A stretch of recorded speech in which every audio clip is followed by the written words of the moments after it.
different play activities with that. But using all these interaction opportunities was way too complex for the children.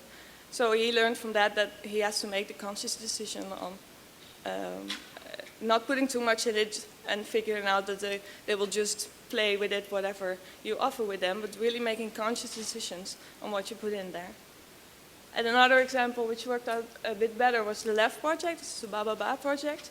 And this project consists of 2 students who wanted to make an ordinary ball pit more interactive. So what they did is they created 10 interactive balls, which from the outside look similar as just the normal balls in the ball pit, but they added sound to it. So when the balls would move, they would hear some animal sounds coming from the balls.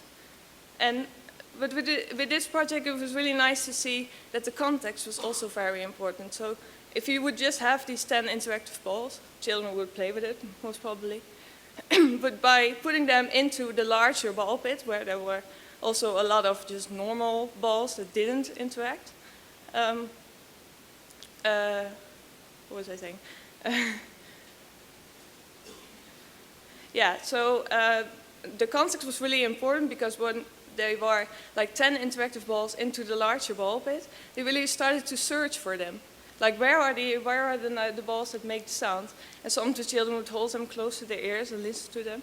Or they would pretend that they found they would find a ball that made the sound, while in fact it didn't. So they also fooled the other players a bit.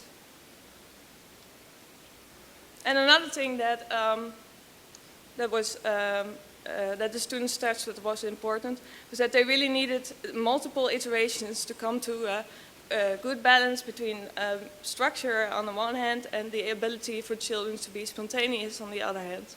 So for instance, if you look at the middle picture, it's an interactive carpet that the student designed to support storytelling.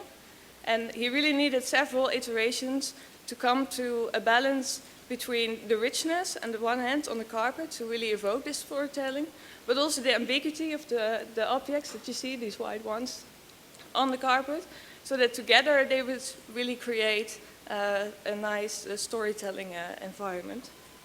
And another example is the one on the bottom. These are just normal, I don't know how they're called in English exactly, but like push or pedal cars. And the student invented interactive system with tokens, but he really needed several iterations to